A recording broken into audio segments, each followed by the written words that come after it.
Hi, and welcome here to week 16 in this Stitch Circle Show Challenge.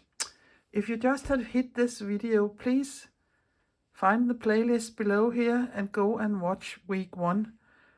There I would explain everything about this Stitch Circle Show Challenge and what the Dogma Rules is about. That is important you know this if you want to participate in this challenge here. My name is Lisbeth and I am Danish, and pardon for my incomplete English, but I think you can see what I'm doing. And also there are some different links here below under the little word more or in the description box, depending on what device you are looking at. There are a link for how to make the cover for this book or sewing the cover together for this book. The playlist is there. And there also is a link if you want to apply for membership in the Facebook group that is connecting to this challenge. You can apply there, but you have to answer 3 questions to be let in, and if you don't, bad luck for you. That is the only thing I'm asking you, to answer the questions if you want to be a member there. But all this is about setting a set of simple rules and do a small piece. Yeah, you can do a bigger piece if you want to do that. I don't give measurements or tell you to do nothing else but follow the simple Dogma rules, and then you can do with your pieces whatever you want to do with them.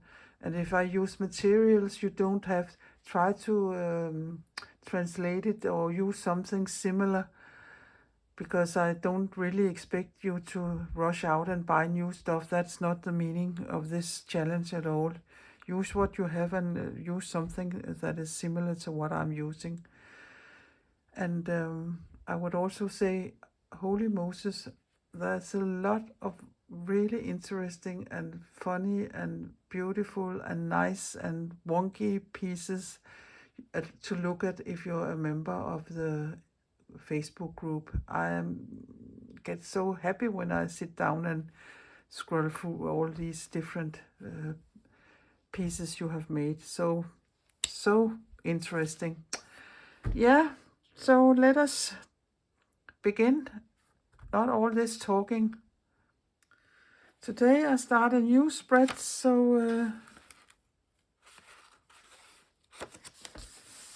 this is where I left you last week here. So now I have my book ready for gluing in here later. So I will just put it up here for now. And now I will tell you about the Dogma rules for this week. And I will also write them here under the video. But the first rule is, go in your scrap box and find 4 strips of fabric. They have to be different, in color or in pattern, you decide that, but 4 different. And the bigger piece of fabric for a background or substrate for this number 16 piece here. And the color choices are free. When you have picked your 4 strips, you sew them together. And the piece has to be so big so you can trace that size of circle you want to work with. So it is not probably the easiest way to make a square of the 4 strips you have sewn together, and then you trace your circle. That was Dogma rule number 1. And number 2 is, now you have to decorate your circle here, and for that you must only use vertical straight stitches. You decide how big or small they should be, or where you want to place them on your circle. Free. The colors of the thread, it is up to you. You decide. Free choice there. When you have done all the stitching on your circle, you have to cut it out and place it on your substrate and baste it down with invisible basting, small stitches, so it just will sit there on your substrate or your background fabric. That was the 4 rules. I hope you got it, but else it is under the video here. Often when I start this, I think, oh my God, who can understand all what it is I'm saying? But most of you do, but because I can see of all the things you have done that you got it. And sometimes people don't got it completely and decide to show it anyway, and that's also okay, because I can see where the inspiration comes from. Sometimes people had made it, and if it, for instance, said only use straight stitches, and for people had made some curvy lines, they, oh my, I can't read, I can now see, and so on. And that is fine. You are always welcome to, when you have done your piece, to work further on it, or develop on it, or make more of them and make them your ways. This is just a tool to get you started to do something if you don't know what to do. And there the Dogma Rules really come in very handy, because if you have 4 simple rules, you are going. And please do that here in this challenge here, but by yourself.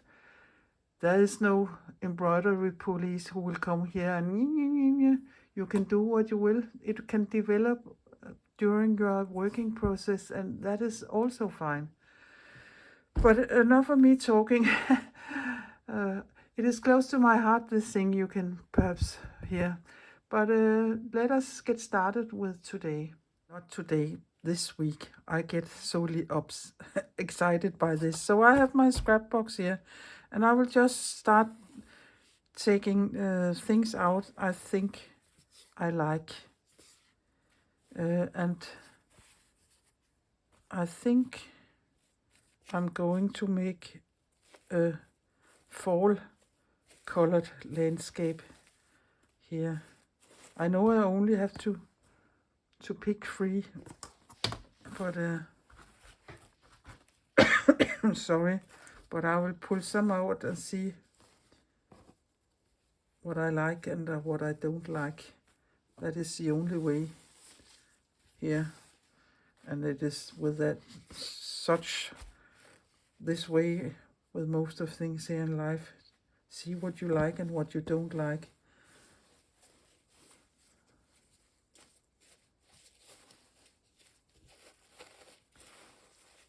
Yeah.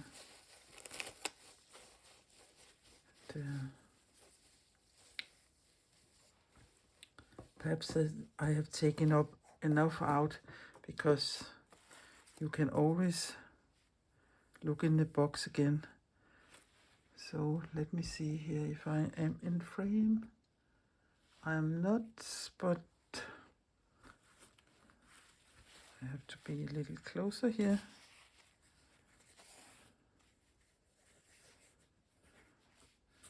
I don't think that in... So back in the box.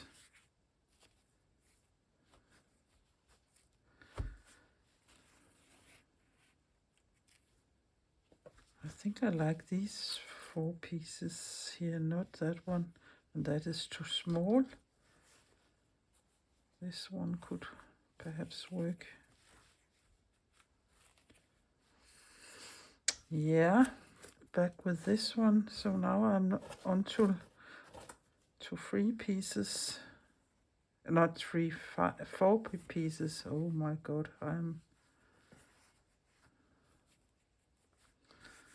this is some tree like one. Let me see here. It's an abstract landscape who is my inspiration here. And if that's the sky, and that is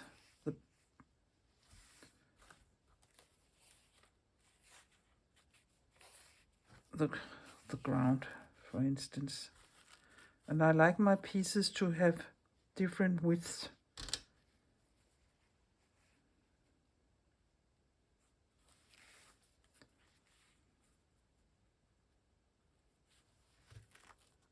It could be like this, but I can also take this one here, so I will get a little more color on it.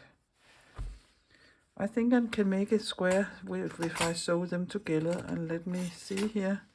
Yeah, there's room enough to trace a circle like that. So I think I will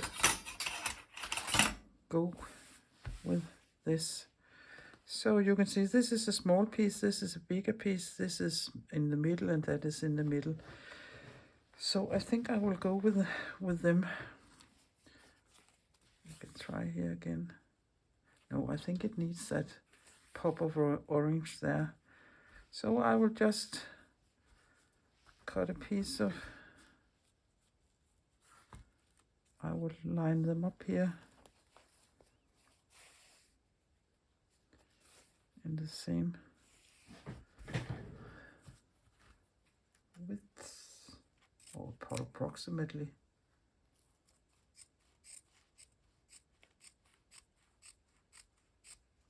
And see how that looks. Yeah, here we go. I think that looks quite nice, and that is fall colors to me, and some kind of abstract landscape. You can choose to sew them on, sew them together just with, as they are lying here, with small invisible bastings, or you can choose to sew them together there and turn them over. That is up to you, what you like. And since I like raw edges, I think I will go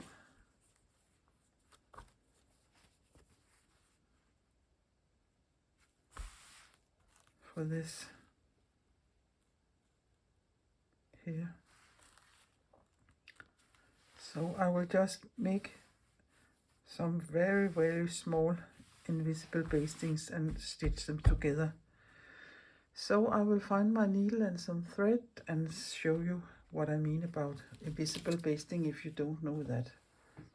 Just a moment. I have just taken some ordinary machine sewing thread and find a color that I think I can use here. So I will just, to help myself, put two needles in here.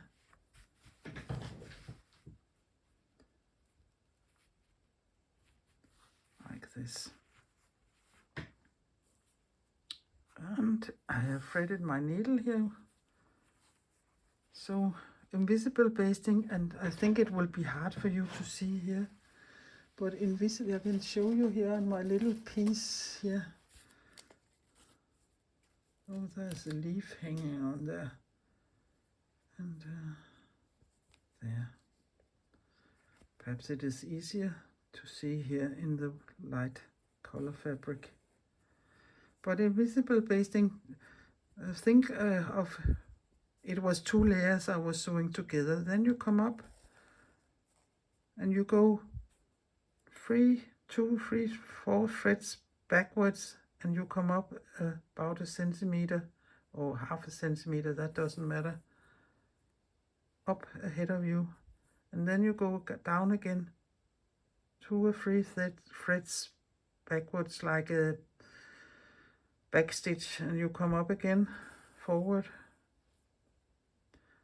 Now this is a quite heavy thread, so 3 or 4 threads backwards and come up again like this. So you get the tiniest small dots there. They will be nearly invisible, and on the back side you can see, yeah, now this is hanging in the way, but there would be long stitches on the back, and that is a very nice way to sew something together, or sew something onto something else if you don't want to see your stitches. So that is what I will try to do here, and I will just do it in at the top here of the strip. So a few threads back and come up, a few threads back and come up, and a few threads up and come up, and now this pin is is in my way, so I'll just pull it out.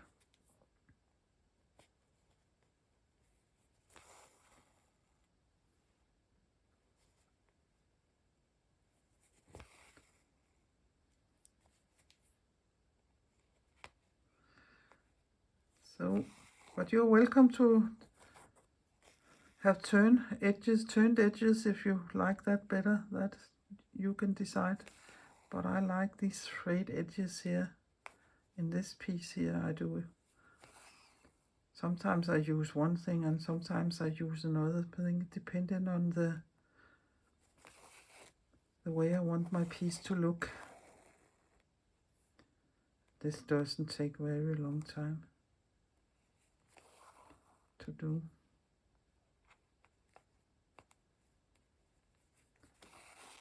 Whoopsie. So it is curling up here. Come on, work with me. Oh. Yeah. Perhaps I didn't need such a long thread here. But as we say in Danish, only a lazy tailor uses a long thread. I think you are saying it, have a different way of saying it in English, something about a lazy girl, but we call it a lazy tailor.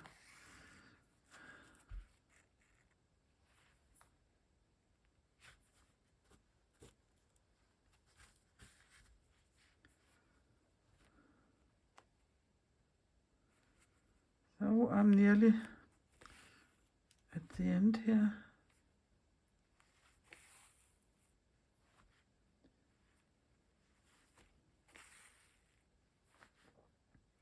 And I will just take an extra here at the end, but because I know I will be cutting it off here when I'm cutting my circle off later. So it is just cutting my thread off here and put the next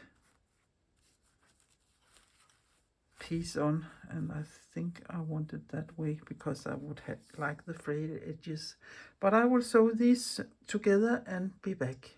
I've just torn a little more of this piece here because I could see if I laid them all down and I put my circle down, there wouldn't be much of this to show and much of this to show, and I want all three pieces to be visible here, and now I can see they will all three be on my circle when I cut it out.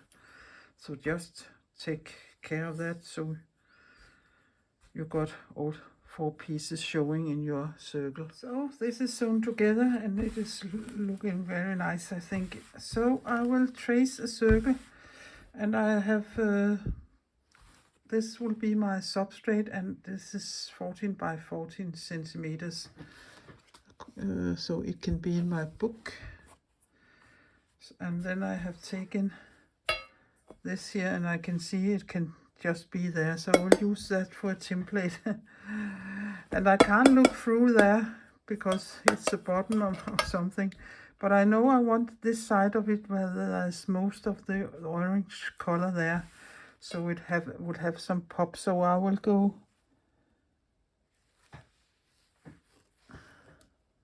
yeah, sorry if my nose or my head or my anything is coming in the way here, but I think I will let it be like this, and then I will trace. And this isn't, my fabric is quite dark, so I will have to trace with something I can see, so I don't stitch outside the circle. And it doesn't matter because I will cut it off anyway. So I will just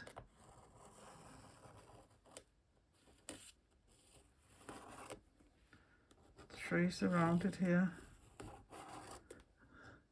It is for cutting after when I'm done with the sewing.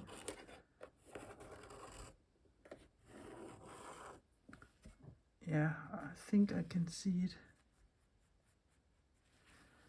But if there are places you aren't sure, you can always give it a little more here without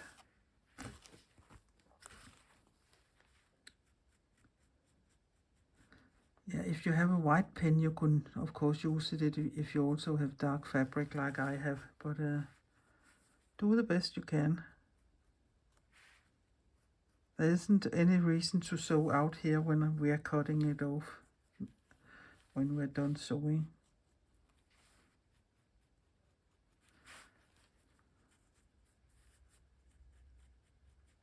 So this will it be. So now I will find some threads and see what I can come up with. When I look at my little piece here, I don't have a bigger plan right now. But what I'm doing is looking at the colors, and I think I will highlight this here so it will pop a little more. Perhaps you could think of it as a sunset or something if you want to have an specific thing or image you want to interpret it.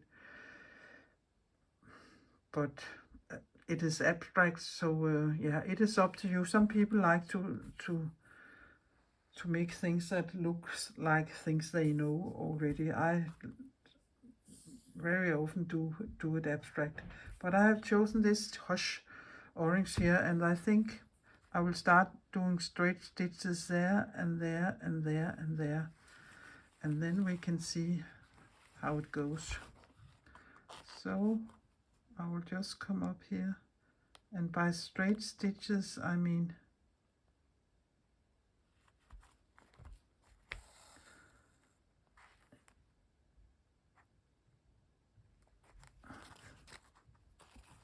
you come up and then you just go down right above somewhere, and you can decide how short, long you want them, and then I come up again here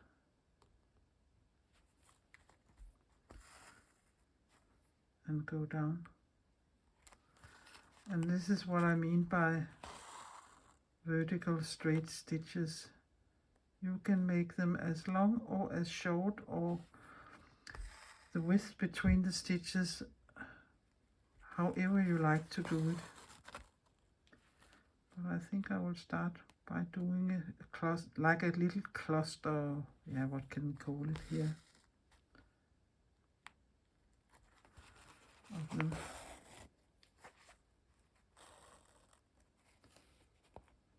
And I don't mind if they are a little wonky or not totally straight. That adds to the texture, I think.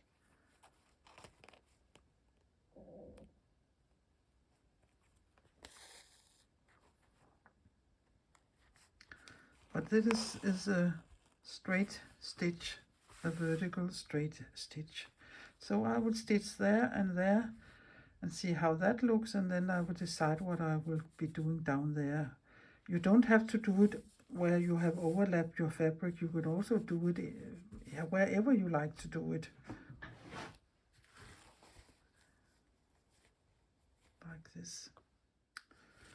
You can see I have made them quite close to each other and nearly the same length on these up here. So now I have a little thread left, so I'll just go down here, and now I would do more space between the stitches and make them uneven in the height. And you can see, instead of holding it like I did before, I really like to hold it this way when I'm stitching this kind of stitches. I often also call them railway stitches. It look like railway tracks, I think. And now I'm really I just want one or two more. So play with the stitch and place them wherever you want on your fabric. And I will just weave it in here. It is something we are going to be used for anything, so I don't think it matters very much. It was going to sit in my book, so I will also do something there. I think maybe we can make them even higher there. The only thing is to take care of is when you're doing them very long, not to pull too much in your thread so your fabric will be curvy or buckle. But else I don't think there's much other things to consider. So let us try to put them all up here. And just down there.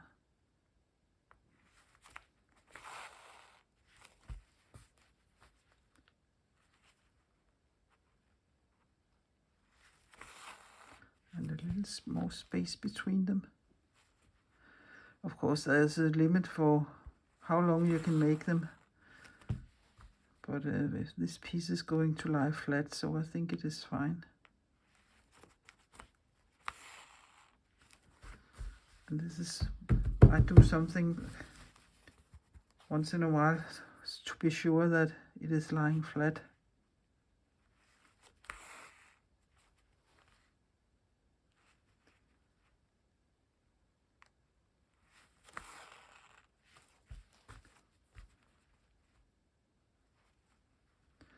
And I think this would be the last of the orange stitches here. And down with that. Yeah, I think that looks nice. So I will decide what to do next. I am having some small troubles because I don't think I have colors that matches like I would like them to match. But even though I think I have a lot of yarns and colors, but yeah, I don't know. But I've decided to do something down there now with this brownish thing here, because you will have to be able to see the thread, so it doesn't work if it's exactly the same color as the fabric. But I think this is perhaps what is best. But I will try, and if I don't like it, I can always pick it up and I'll see if I am able to see it.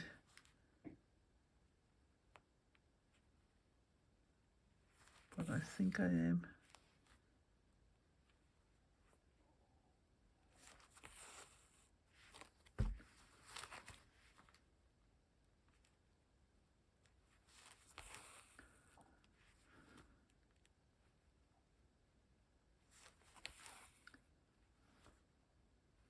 Now I'm just going to the edge here of the next fabric and not overlapping it.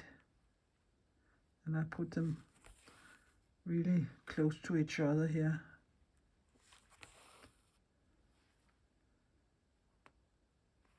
But I think you can see them. So just a little cluster there, and then I think I will go nearly down to the trace line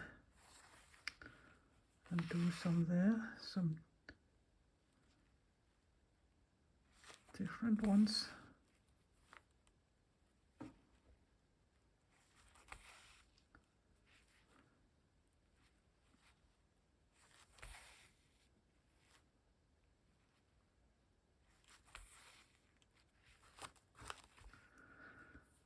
But again, it is just playing and doing what you like and don't do what you don't like. And sometimes you think that would be nice doing this and that, and when you see it, you perhaps don't like it, so pick it up and start all over. There isn't any rules about unraveling or unpicking your stitches here. You can do it if you want to. I can see it could be a funny challenge to say to yourself, only stitch this and all that, and you mustn't do any unraveling. Let it be as it is. That could be a challenge for me, because I really don't like using time or looking at something I don't like. That doesn't mean that I like all my things equal, because I don't. Some are more successful than others. And you also are learning a lot during the process, but yeah, you can attack this subject in many ways. But there is no dogma rule saying you can pick your stitches up if you don't like them. Unless I make such a rule in one of the weeks, and I don't think I will do that.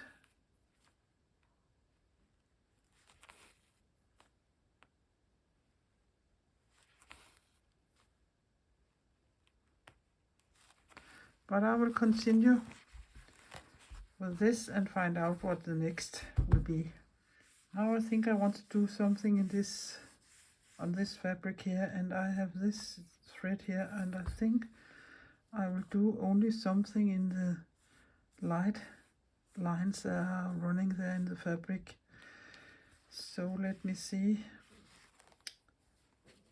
what I want to do.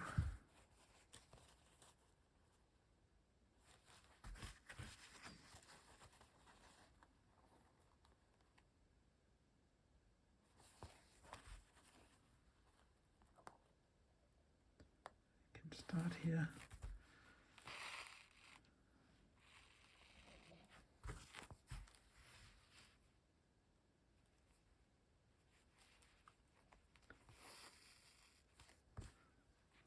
Yeah, I think we can see the thread.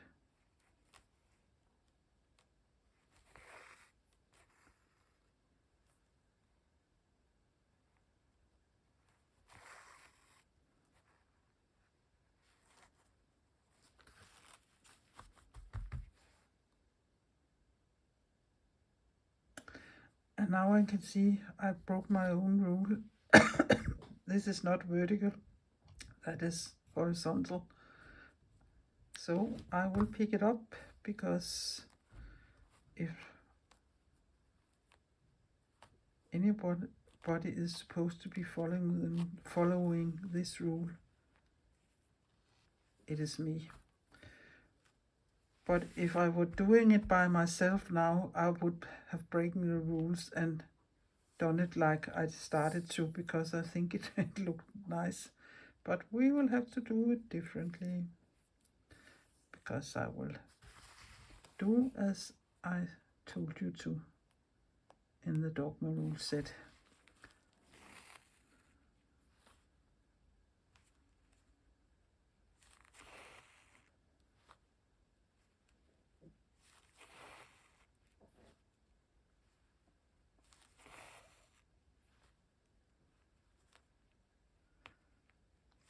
So now back to the tracks, or to the rule again.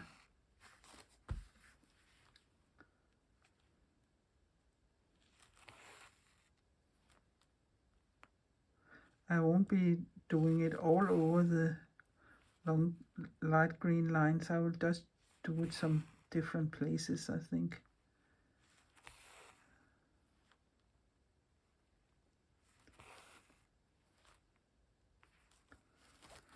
So I will sew a lot more, and yeah, you can see the color. I think it is a nice color for that.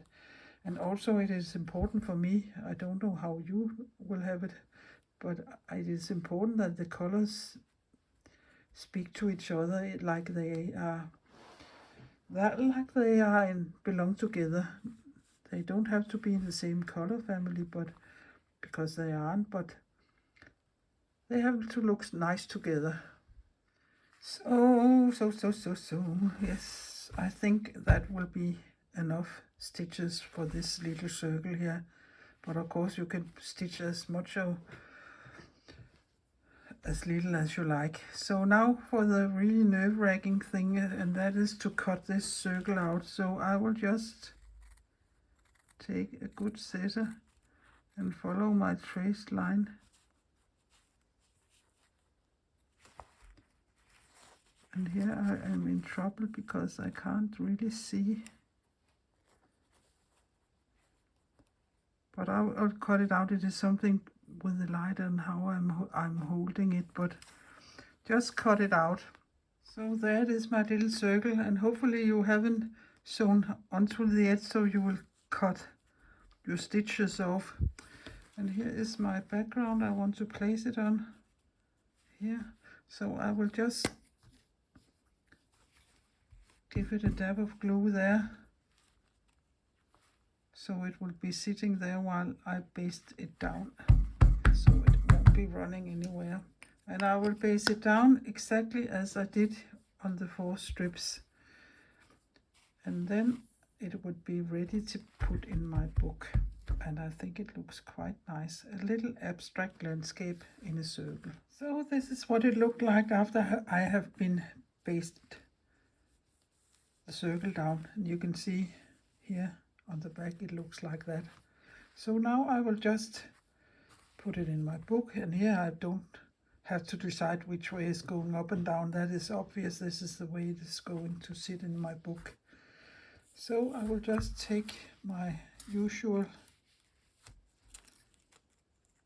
double-sided tape, and if you want to sew your piece in your book, please feel free to do that, or do whatever you want to do with your piece.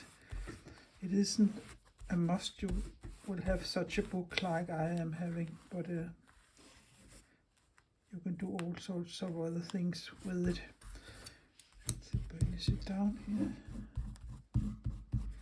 so it is easier to lift the plastic thing here from the back up. And sometimes it isn't so easy.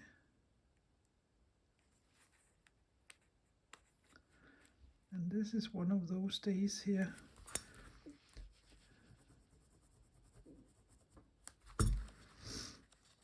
It is always a little nerve-wracking.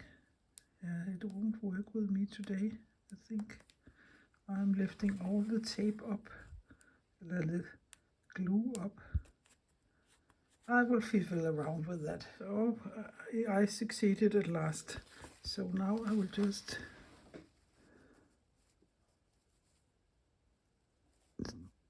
put it down here like this. And that is fine, and I think it looks nice. And you can see I have written the rules here behind. You can also do that if you want to. So in here in the pocket of my cover, and now it is sitting there. I think it was a really nice little piece to make, and I think I would like to do it this way another time. I really enjoyed doing it. But let us round up here and say I hope you have been inspired, and I hope you like what you have been seeing, and I hope you have learned a little and learned some tips and tricks perhaps. And I hope you will do something like this yourself. Be inspired by an abstract landscape. What would be the headline for this Dogma Rule challenge for week 16. But let us spread the good news for others that will be interested in doing this kind of challenge. So please give my video a thumbs up, and please consider subscribing my little Danish channel. That would be very helpful, and I will really appreciate it a lot. And share it with others if you think they are interested in these things here. But else I will just say take care and be creative, and see you next Thursday. Bye bye.